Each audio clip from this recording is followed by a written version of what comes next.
You actually feel like you're in a hole. You're tired. The first thing the body must do following a workout is not grow, but recover, overcome the inroad. That is, fill that hole. Or as I like to say more precisely, compensate for the exhaustive effects of the workout. Or more simply, replenish, restore, put back what was used up, put back what was there before the workout. The body must first replace what was there before the workout, or compensate, before it can put back more than was there before the workout, or overcompensate, which of course is what growth is. Recovery is putting back what was there before, i.e. compensating, and growth is putting back more than was there before, i.e. overcompensating. Recovery, therefore, precedes growth. And if you train again before the body has completed both the recovery and the growth processes, growth production will be compromised, short-circuited shy of 100 possible units. Important here is the fact that the process of recovery alone may take up to several days or longer to be completed before the body even has the opportunity to start producing the growth that the workout merely stimulated. Please note the distinction between growth stimulation and growth production. And if the trainee works out again before the recovery process is completed, he will short-circuit the growth production process and merely start digging another hole. When I first started training people some years ago, I had my clients train 3 days a week, every 48 hours, Monday, Wednesday, and Friday, with weekends off. And while most of them did well, I was absolutely convinced that they weren't achieving the results I knew were possible. And I didn't attribute this to undertraining, but to overtraining. So as remedy, I reduced their training frequency to one workout every 72 hours. Now they were training on Monday, taking Tuesday and Wednesday off, then training Thursday, taking Friday and Saturday off, and training Sunday, and so forth. While their progress was better, it still wasn't as good as I knew to be possible. Some might be prompted to ask the question at this point, well, Mentzer, what motivated you to continue thinking in this direction? It was something I learned from philosophy, that when in possession of a truly valid theory, and beyond that, and just as important, you're making the proper practical application of the theoretical principles, progress will be little short of spectacular all the time. No matter what the field of endeavor, whether you're sending a man to the moon, performing surgery, or developing muscle mass beyond normal levels. I had to admit that my clients' progress wasn't always thus. It wasn't until I reduced their training frequency to once every 4 to 7 days, back in February of 1995, that voila, they finally started achieving results of the order I always knew were possible. Where prior to that, I would only occasionally have a client gain 10 to 20 pounds in a month, or 30 to 40 pounds in 3 to 5 months, since February of 1995, such results have been the rule. I was initially reluctant to go to once every 4 to 7 days, as I, like everyone else apparently, had blindly and uncritically accepted the notion that decompensation starts after 96 hours of no training. This was during a period of rigorous philosophic retraining on my part, when I had reached the conviction I would never ever again blindly accept anything that mystical they had to say. They say. Who is this they we all keep hearing about? I recall that many times I and numerous other bodybuilders of experience would remark, have you ever noticed that when you take a week or two layoff, that you always come back stronger? And every single one, without exception, replied, you know, now that you mention it, yes, I have noticed that after a week or two off, I always come back stronger. I finally realized that if one comes back stronger after a week or two layoff, then he didn't decompensate. That is, grow weaker and smaller. No, he in fact overcompensated, just the opposite. He got stronger and didn't lose anything. Well, if you don't atrophy or decompensate after up to 2 weeks of no training, how in the hell is it going to happen after 4 days? It won't. And remember, it may take up to several days or longer just to compensate or recover from the workout. There is no decompensation after 4 to 7 days. No way, it just doesn't happen. I want to wrap up this section on theory with a broad general statement on which I'll then elaborate briefly before describing the actual workout program.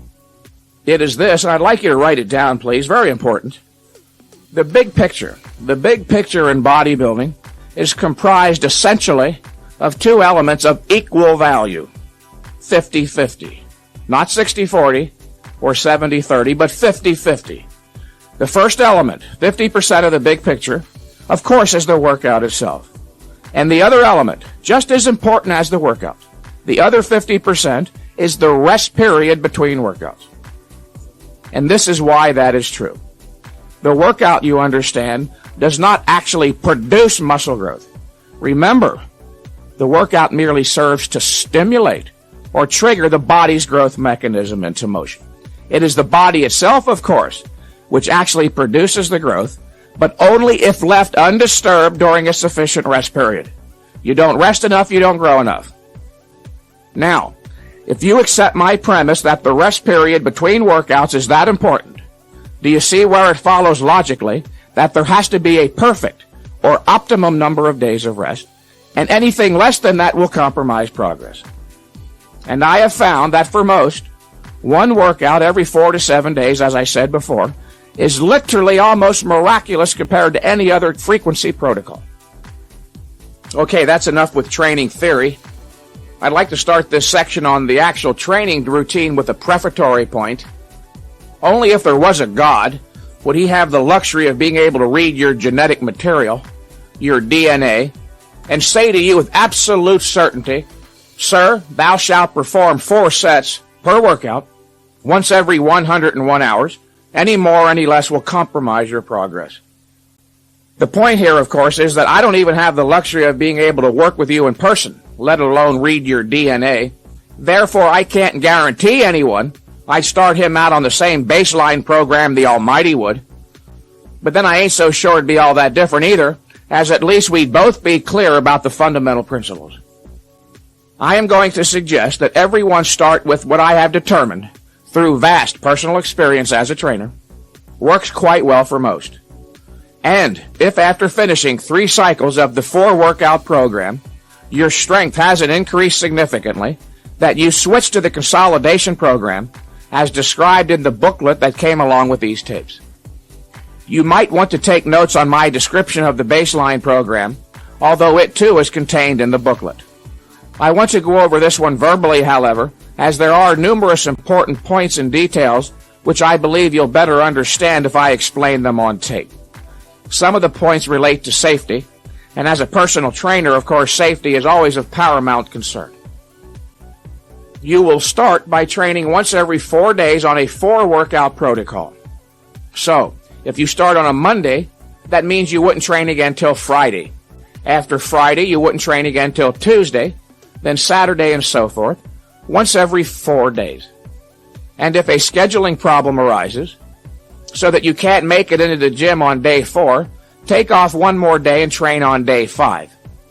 Also, once you've been with the program for 3 weeks or so, start inserting an additional rest day or 2, even at random. If you do, you should never hit a sticking point, and here's why. As you grow stronger week to week, as you will with this program, that is, as you lift progressively heavier weights, the stresses on the body grow progressively greater too, until finally, unless you do certain things like add extra rest days, the stresses will reach a critical point, they'll constitute overtraining, and the first symptom will be a slowdown in progress.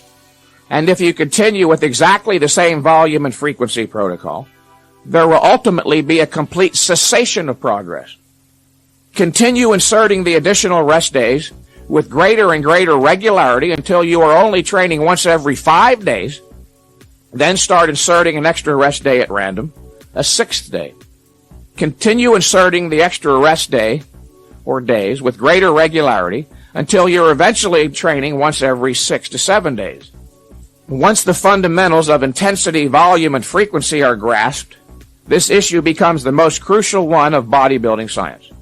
That, as the weights grow progressively greater, the stresses also grow progressively greater, and they must be compensated for. If after a number of months, utilizing the baseline program while training once every 6 to 7 days ceases to yield meaningful results, switch to the consolidation program. Some may want to have the workout program with the additional points in their training journal to take to the gym rather than the accompanying booklet. If so, write down the words day 1 close to the upper left-hand corner of your paper, and then write the word chest.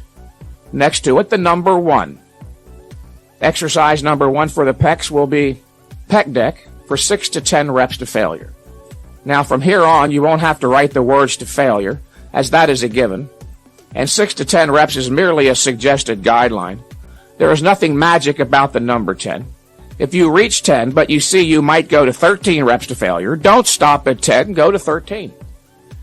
And at the other end, if you see by rep 3, you won't reach even 6 reps, but only 4 or 5, don't stop and reload. Get 4 or 5, the next time you'll likely get 6 to 10.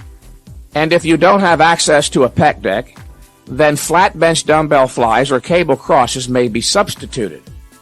Directly underneath exercise 1, write out the word superset, and directly underneath that, the number 2. Exercise number 2 for the pecs will be the incline press, preferably on a machine such as the Smith, Hammer, Icarian, or Nautilus.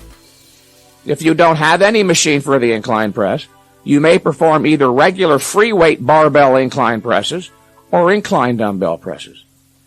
Exercise number 2 should be performed for 1 to 3 reps, not 6 to 10, 1 to 3 reps. And make a parenthetic note next to the incline press. Use a fairly close hand grip. Your hand should be slightly closer than shoulder width. What should be wide are not your hands, but your elbows. Flare your elbows way back away from your torso toward your ears, and you'll feel all the stress go into the pecs. Contrary to popular opinion, a wide grip is not the best way to develop pecs. And for beginners, a superset means 2 sets, 1 set of each of 2 different exercises, where the performance of one is followed immediately by the other, as with pec deck supersetted, or followed immediately by incline press. All right, now write down the word back, still under day 1. Write down the word back, and then the number 1 itself. Exercise number 1 for the back will be close grip, palms up, pull downs, 6 to 10 repetitions. Close grip, palms up, pull downs. Directly underneath that, write down the number 2, which will be regular style, not stiff-legged, but regular deadlifts. There is no superset here, by the way. There will be no superset unless I specify. And where there is no superset, you may rest as long as necessary, but no longer. Don't overcomplicate this issue. Use your common sense. Let your breathing slow down, and as soon as you feel ready to resume training, do so. Do not allow the workout to degenerate into a race against the clock. And don't malinger either. The regular style deadlift is a very productive exercise. The most productive exercise of all, in fact, because it stimulates so much muscle mass, everything on the backside of the body, from the Achilles tendon to the nape of the neck. However, there is a bit of a risk factor here, not seen with most other exercises, so listen carefully. If you have one available and you are strong enough, use an Olympic bar with a 45-pound plate on each end of the bar, so you don't have to bend over quite so far. Always start with the bar rolled back flush against your shins. Grasp the bar with a slightly wider than shoulder width grip, and use an interlocking hand grip, where one hand is overhand, the other hand is underhand. Squat down in such a fashion that your hips are at least slightly lower than your shoulders. And most important of all, keep your back perfectly flat and your head up. Keep your back perfectly flat and your head up. You might even pick out a point on the wall, that crevice where the wall meets the ceiling, and keep your attention trained on that unwaveringly throughout. Then stand up in a deadlift fashion with considerable rotation around the hips until you're standing perfectly straight. No need to arch backwards. Then put the bar back down, reset, and do another. Perform 5 to 8 reps as close to failure as you're willing to go. If you have problems with your lower back, shrugs may be substituted, and do 6 to 10 reps to failure. That's all on day 1. Just 4 total sets. Then 96 hours or 4 days later is day 2. Write down the words day 2. On day 2, you will train legs. The first exercise is leg extensions, supersetted with exercise number 2, leg press. Now, just to the right of the words leg extension and leg press, using a common bracket or a parenthesis, indicate that each is to be performed for 8 to 15 reps. If you don't have a leg press, substitute squats, preferably in a Smith machine. You're not going to be doing leg curls for a while. Just because an exercise is done traditionally for a certain muscle doesn't mean, of course, that you are morally or legally bound to do it all year round. One of the first lessons I learned as a trainer years ago is that the leg biceps and the biceps of the upper arm overtrain extremely easily. Besides, the hamstrings will receive sufficient stimulation for now from the deadlift and the leg press and the squat. I would like to make a very important point here. This program is designed for the exclusive purpose of marshaling all of your body's energy and resources onto the side of maximum growth in your major muscle groups. Any exercise you might add beyond what is listed here will merely subtract from maximum growth in the major muscle groups. Very often, when I give this program to a phone client, he will say at the end, "Well, Mr. Mentzer, I see you don't have me doing leg curls for the hamstrings, in fact. No seated calf raise for the inner calf. No bent over dumbbell concentration curls for the lower outer third of the biceps. And we're not doing this for that and that for this and on ad infinitum." And I respond, "Sir, but that is precisely how you were training before, and that is why you made no progress and were prompted to call me for counseling. You so burned yourself out with all those exercises, you dug so deep of a hole, your body never had the opportunity to recover from the merely exhaustive effects of the exercise, let alone grow. Why not build a 20-inch arm first, then worry about the details?"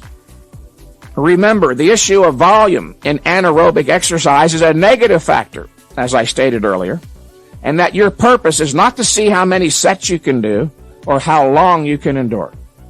Your purpose is to do the precise amount of exercise required to stimulate growth, then get out of the gym, go home, rest, and grow. After the leg extension, leg press superset, take a rest. Go drink some water, walk around the gym for a minute or two. Then finish up quite simply with a set of standing calf raises, 12 to 20 reps. And that is it for day 2. 96 hours, or 4 days after legs, is day 3. On day 3, you'll train delts and arms. Write down the word delts. For delts, you start out with dumbbell laterals. Some people call them side raises, 6 to 10 reps. After a brief rest, but no superset here, proceed to exercise number 2 for delts. Either bend over dumbbell laterals, or if one is available, sit in a pec deck backwards and work your rear delts 6 to 10 reps here too. After delts, you'll work your arms. You might write down the word arms. Exercise number 1 for arms is barbell curls, 6 to 10. 6 to 10 reps with barbell curls. And that is a straight bar, not an easy curl bar. Easy curls do not work the biceps. They work the brachialis on the outer part of the arm. Do straight bar barbell curls. Exercise number 2 for the arms is tricep press downs with either a straight bar or a V bar, but do not use a rope. Do not use a rope. Either a straight bar or a V bar.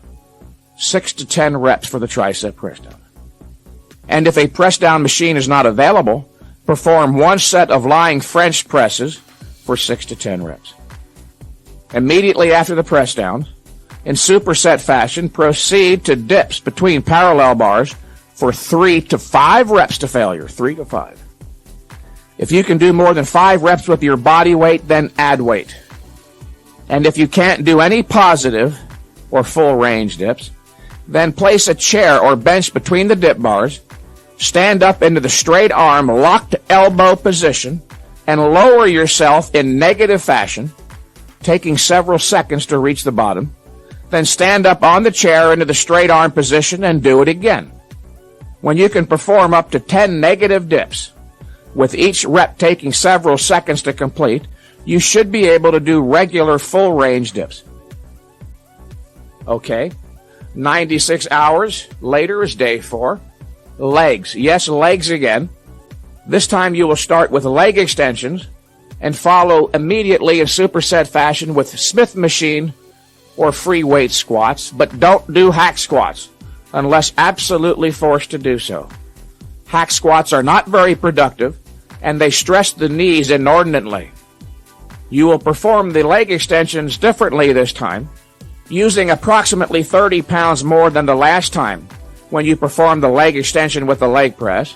You will do but one positive rep, lifting the lower legs until they are in the straight leg lock knee position.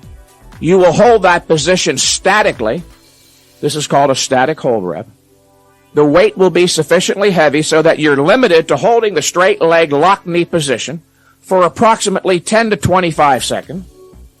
There will come a point during that period, of course, when you won't be able to hold it anymore, and you'll say to yourself, if I don't start to lower this thing in the next moment or two, it's going to go crashing down. Do not let that happen. When you recognize it's necessary, lower the legs slowly in controlled negative fashion, not hyper slow or imperceptibly slow, but under strict control all the way down to the bottom. And make sure that you keep your buttocks planted firmly in the seat, as there is a tendency to want to come up off the seat when your thighs are burning, and torque it down. Do not torque it down, lower with the strength of the thigh muscles alone. Then proceed immediately to the squat and perform 8 to 15 reps to failure.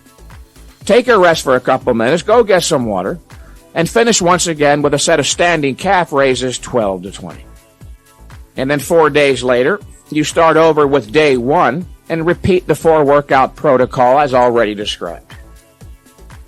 Whenever I have a superset listed, as with pec deck and incline press, or leg extension leg press, or leg extension squat, start the warm-up on the second exercise. For instance, when performing the leg extension squat superset, if you start with the leg extensions without having first warmed up the glutes, spinal erectors, and so forth, by doing a couple of sets of squats first off, as you finish the leg extension and you're heading to the squat, you'll say to yourself, but my goodness, I forgot to warm up for the squat. Same thing with the incline press and the leg press. By warming up on the second exercise first, you cover all your bases in terms of a warm-up. And you'll also have the weight set on that exercise so that you may perform a true superset, where one exercise is followed immediately by another with no rest in between. And please, don't change the sequence of exercises I've listed.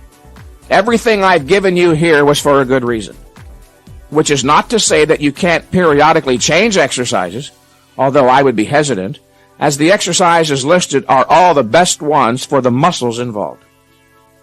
And don't make the mistake of gauging or evaluating the success of any one of these workouts by the standard of feeling whether or not you get sore or achieve a pump.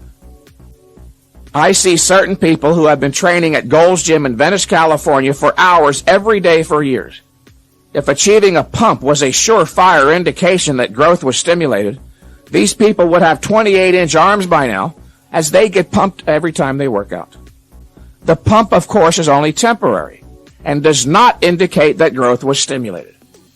And if getting sore was necessary, I never would have won a physique title, as I almost literally never got sore, usually only after a layoff. You can only evaluate the success of any one of these workouts by whether or not you're stronger the next time you perform that workout. So, keep a training journal as described in the value-added booklet.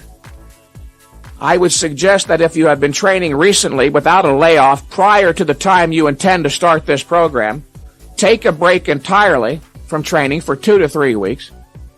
Having been overtrained, you've made a deep, too deep, an inroad into your body's recovery ability.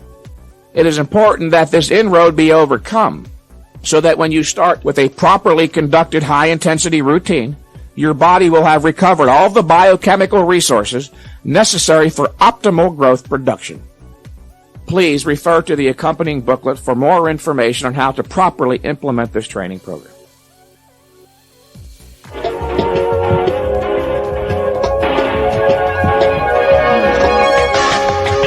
This is David Prokop. I am sure you will agree with me that Mike Mentzer is the thinking man's bodybuilder. His advice is the best you will ever receive on how to build your body while not spending the better part of your life in a gym. Even though there are still 2 Mentzer tapes to go, All Natural Muscular Development magazine would like to remind you that each month you can read Mike Mentzer's exclusive columns and comments on bodybuilding in Muscular Development magazine, which is available at newsstands or by subscription at a 40% savings.